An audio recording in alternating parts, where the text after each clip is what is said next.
ప్రభునందు ప్రియమైన దేవుని బిడ్డలారా, ఈ ఉదయకాల సమయంలో దేవుని అనుదిన వాగ్దాన ఈ పరిచర్య ద్వారా మరి ఒకసారి మిమ్మల్ని కలుసుకోవడానికి దేవుడు నాకు అనుగ్రహించిన ఈ గొప్ప ఈ భాగ్యాన్ని బట్టి మొదటిగా దేవాది దేవునికి ఎంతగానో కృతజ్ఞతాస్తుతులు చెల్లించినాను. మరి ముఖ్యంగా ఈ అనుదిన వాగ్దాన పరిచర్యను వీక్షిస్తున్న ఆత్మీయులకు మీ అందరికీ ప్రభువైన యేసుక్రీస్తు నామములో శుభావందనాలు తెలియజేస్తున్నానండి. దేవునికి స్తోత్రం. హల్లెలూయా హల్లెలూయా. ప్రియమైన దేవుని బిడ్డలారా, ఈ ఉదయకాల సమయంలో దేవుడు మీకు ఇచ్చిన వాగ్దాన వాక్య భాగము రాజుల మొదటి గ్రంథము 3వ అధ్యాయం 14వ వచనంలో మనం చూడగలం. అక్కడ రాయబడిన వాక్య భాగాన్ని మీ కొరకు నేను చదువుచున్నాను. ప్రార్థనాపూర్వకంగా ఆలకించవలసిందిగా ప్రభువైన యేసుక్రీస్తు నామములో అందరినీ కోరుచున్నానండి. రాజుల మొదటి గ్రంథము 3వ అధ్యాయము 14వ వచనంలో ఈ విధంగా రాయబడి ఉన్నది. ప్రియమైన దేవుని బిడ్డలారా, మరియు నీ తండ్రి అయిన దావీదు నా మార్గములలో నడిచి నా కట్టడలను నీ నియమించిన ధర్మమంతటిని గైకొనినట్లు నీవు నడిచి వాటిని గైకొనిన ఎడల నిన్ను దీర్ఘాయుష్మంతునిగా చేసేదను అనేను. దేవునికి స్తోత్రం. హల్లెలూయా హల్లెలూయా. దేవుడు సొలొమోనుకి సందర్భంలో ఒక వాగ్దానపు ఆశీర్వాదాన్ని ఇస్తున్నారు. ఏమిటా వాగ్దానపు ఆశీర్వాదం అంటే, నీవు నీ తండ్రి అయిన దావీదు ఎలాగైతే నా మార్గంలో నడిచాడో, నీ తండ్రి అయిన దావీదు ఎలాగైతే నా కట్టడలను గైకున్నారు, నీ తండ్రి అయిన దావీదు ఎలాగైతే నేను నియమించిన ధర్మం అంతటిని అనుసరించి నడుచుకున్నారో, నీవు కూడా అదే ప్రకారం నీ జీవితాన్ని నీవు కొనసాగిస్తే గనుక నేను దీర్ఘాయుష్మంతునిగా చేస్తానని దేవుడు వాగ్దానాన్ని ఇస్తున్నట్లు ఆ సందర్భంలో మనం చూడగలమండి. దేవునికి స్తోత్రం. హల్లెలూయా హల్లెలూయా. నిజమే ప్రియమైన దేవుని బిడ్డలారా, దీర్ఘాయుష్మంతునిగా చేయు దేవుడు మన దేవుడే అన్నారు. ప్రియమైన దేవుని బిడ్డలారా, అయితే దేవుని వాక్యంలో దీర్ఘాయుష్మంతుడిగా మనం ఉండాలంటే, దేవుని ద్వారా ఈ ఆశీర్వాదాన్ని మనం పొందుకోవాలంటే ఇటువంటి ఆత్మీయత కలిగి ఉండాలి, ఇటువంటి జీవితాన్ని కలిగి ఉండాలో కొన్ని విషయాలు ఈ సందర్భంలో మీకు తెలియజేయాలని ఆశపడుచున్నానండి. ఈ వాక్య భాగం నుండి కూడా కొన్ని విషయాలు మనకు తెలియజేయబడుతున్నాయి. ఏమిటంటే, దావీదు వలె మనం ఎలాగుండాలంటే దేవుని మార్గంలో నడిచే వారంగా ఉండాలి. అంతేకాకుండా ఆయన కట్టడలను గైకునే వారంగా ఉండాలి. ఆయన నియమించిన ధర్మం అంతటిని ప్రకారము అనుసరించి నడుచుకునే వారంగా మనం ఉంటే కనుక దీర్ఘాయుష్మంతునిగా మనల్ని చేయ దేవుడు మన దేవుడే అన్నారండి. దేవునికి స్తోత్రం. హల్లెలూయా హల్లెలూయా.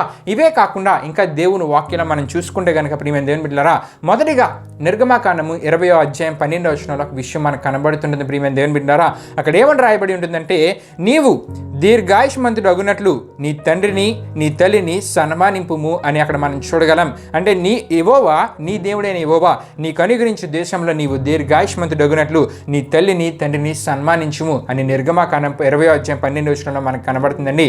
దీర్ఘాయుష్మంతుడిగా దేవుని ద్వారా మనం చేయబడాలంటే, ఇటువంటి ఆశీర్వాదాన్ని మనం పొందుకోవాలనుకుంటే కనుక మనం చేయవలసిన పని ఏమిటంటే, తండ్రిని తల్లిని సన్మానించే పని మనం చేయాలి. తల్లిదండ్రులను సన్మానించే పని, తల్లిదండ్రుల మాటకు విధేయులుగా ఉండే పని మనం చేయగలిగితే, దేవుడు మన జీవితాన్ని చూచి, మన ఆత్మీయ జీవితాన్ని చూచి మనకి ఇటువంటి ఆశీర్వాదాన్ని అనగా దీర్ఘాయుష్మంతుడిగా మన జీవితాన్ని ముందుకు నడిపించే దేవుడు అండి. దేవునికి స్తోత్రం. హల్లెలూయా హల్లెలూయా. అంతేకాదు ప్రియమైన దేవుని బిడ్డలారా, ఇంకా దేవుని వాక్యంలో మనం చూస్తూ ఉంటే కనుక నీ ద్వితీయోపదేశ కాండంలో మనకి ఇంకో విషయం కనబడుతుందండి. ద్వితీయోపదేశ కాండము 5వ అధ్యాయము 33వ వచనం మనం చూసుకుంటే కనుక అక్కడ ఏమని రాయబడి ఉంటుందంటే, ఆయన ఆజ్ఞాపించిన మార్గంలన్నింటిలో నడుచుకుంటే గనుక వారిని ఆయన దీర్ఘాయుష్మంతుడిగా చేస్తారనే విషయము ద్వితీయోపదేశ కాండము 5వ అధ్యాయం 33వ వచనంలో మనకు కనబడుతుంది. ప్రియమైన దేవుని బిడ్డలారా, అక్కడ మనం చూడగలం ఏంటంటే, ఆయన ఆజ్ఞాపించిన మార్గంలన్నింటిలో నడుచుకోవాలి.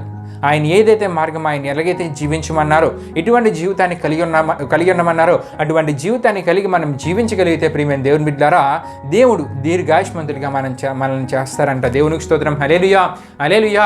అంతేకాదు ప్రియమైన దేవుని బిడ్డలారా, ఇదే ద్వితీయోపదేశ కాండము 4వ అధ్యాయం 40వ వచనంలో మనం చూసుకుంటే గనుక, నీవు దీర్ఘాయుష్మంతుడు అగునట్లు నేడు నేను నీకు ఆజ్ఞాపించు కట్టడలను ఆజ్ఞలను గైకొనవలను అని అక్కడ మనకు కనబడుతుంది. ప్రియమైన దేవుని బిడ్డలారా, దేవుడు నియమించిన కట్టడలను ఆజ్ఞలను గైకుంటే గనుక, వాటిని అనుసరించి నడుచుకుంటే గనుక ప్రియమైన దేవుని బిడ్డలారా, దీర్ఘాయుష్మంతుడిగా దేవుడు మనల్ని చేయడానికి సిద్ధంగా ఉన్నారండి. దేవునికి స్తోత్రం. హల్లెలూయా హల్లెలూయా. ప్రియమైన దేవుని బిడ్డలారా, ఆనాడు సొలొమోనుతో దేవుడు మాట్లాడుతున్నారు. ఏమనంటూ ఉన్నారంటే, నీవు ఇటువంటి జీవితాన్ని కలిగి ఉంటే నేను దీర్ఘాయుష్మంతునిగా చేస్తానని దేవుడు మాట్లాడుతున్నారు. ఈ విధంగానే ఇటువంటి జీవితాన్ని మనం కలిగి ఉంటే మనల్ని దేవుడు దీర్ఘాయుష్మంతునిగా చేస్తారు. ఈ దినాన్ని ఈ వాగ్దానం ద్వారా మనం తెలుసుకుంటున్నాం. ప్రియమైన దేవుని బిడ్డలారా, తల్లిదండ్రులను సన్మానించాలి, ఆయన కట్టడలను ఆజ్ఞలను గైకొనాలి. అంతేకాకుండా ఆయన ఆజ్ఞాపించిన మార్గములన్నింటిలో నడుచుకోవాలి. ఇంకా దేవుని వాక్యం మనం చూసుకుంటే కనుక సామెతల గ్రంథము 28వ అధ్యాయము 16వ వచనం మనం చూసుకుంటే కనుక, దుర్లాభమును ద్వేషించువాడు దీర్ఘాయుష్మంతుడు అవుతాడని అక్కడ మనకు కనబడుతుందండి. మనం చూడగలం ప్రియమైన దేవుని బిడ్డలారా, ఎవరైతే దుర్లాభమును ద్వేషిస్తారో వారు దీర్ఘాయువును పొందుకుంటారంట. దీర్ఘాయుష్మంతులుగా చేయబడతారంట. సామెతల గ్రంథం 28:16 మనకు కనబడుతుందండి.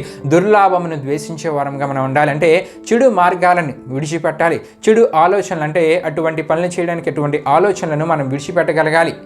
దుర్లాభము అంటే కొంతమంది ఆశ ఎక్కువై ఏం చేస్తూ ఉంటారంటే రకరకాల మార్గాల్లో వెళ్ళి చెడు మార్గాల్లో వెళ్ళి సంపాదిద్దామని ప్రయత్నాలు చేస్తూ ఉంటారు. కానీ ప్రియమైన దేవుని బిడ్డలారా, దేవుని వాక్యం ఏమని సెలవిస్తుందంటే దుర్లాభాన్ని ఎవరైతే ద్వేషిస్తారో వారు దీర్ఘాయుష్మంతులు అవుతారని దేవుని వాక్యం సెలవిస్తుందండి. ఇంకా దేవుని వాక్యంలో మనం చూసుకుంటే కనుక ప్రసంగి గ్రంథము 8:13 ఒక విషయం మనకు కనబడుతుంది. అక్కడ ఏమని రాయబడి ఉంటుందంటే భక్తిహీనులు దేవుని సన్నిధికి భయపడరు కాబట్టి వారు ఎటువంటి పరిస్థితులు ఎదుర్కొంటారంటే వారిని మనం చూడగలం. వారికి క్షేమము కలుగుదంట. అంతేకాకుండా దీర్ఘాయువును వారు పొందుకోలేరంట. ప్రియమైన దేవుని బిడ్డలారా, అంటే భక్తిహీనుల వలె ఉంటే గనుక భక్తిహీనుల వలె మన జీవితం, మన ఆత్మీయ జీవితం ఉంటే కనుక దీర్ఘాయువును మనం పొందుకోలేం. క్షేమము మన జీవితాల్లో మనకు కలుగుదు ప్రియమైన దేవుని బిడ్డారా. కాబట్టి భక్తిహీనుల వలె మనం ఉండకూడదు. దేవుని వాక్యం బట్టి మనకి ఏ విషయాలు తెలియజేయబడుతున్నాయంటే మొదట తల్లిదండ్రులను సన్మానించాలని, ఆయన ఆజ్ఞలను కట్టడలను గైకొనాలని, ఆయన తెలియజేసిన ఆయన ఆజ్ఞాపించిన మార్గములన్నింటిలో నడుచుకోవాలని, అంతేకాకుండా ప్రియమైన దేవుని బిడ్డలారా దుర్లాభాన్ని ద్వేషించాలని, భక్తిహీనుల వలె మన జీవితాలు ఉండకూడదని దేవుని వాక్యం సెలవిస్తుంది. ఎప్పుడైతే ఇటువంటి జీవితాన్ని మనం కలిగి ఉంటామో దేవుని ద్వారా దీర్ఘాయుష్ను మన జీవితాల్లో మనం పొందుకుంటాం. దీర్ఘాయుష్మంతులుగా దేవుడు మనల్ని చేస్తారు. ప్రియమైన దేవుని బిడ్డలారా, దేవునికి స్తోత్రం. హల్లెలూయా, హల్లెలూయా. కాబట్టి ఇటువంటి ఆత్మీయ జీవితాన్ని మనం కలిగి ఈ వాగ్దాన ఆశీర్వాదాన్ని మన జీవితాల్లో మనం పొందుకుందాం. దేవుడి పరిశుద్ధ వాగ్దానాన్ని మనం వినికిడిలో దీవించును గాక.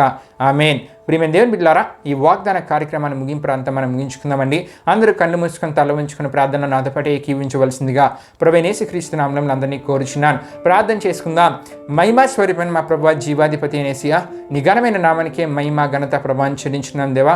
ఇప్పటి వరకు జరిగిన ఈ వాగ్దాన కార్యక్రమం ద్వారా మా అందరితో మాట్లాడిన దేవా, మీకే వేలాది వందనములు కృతజ్ఞతాస్తుతులు చెల్లించినవేసా.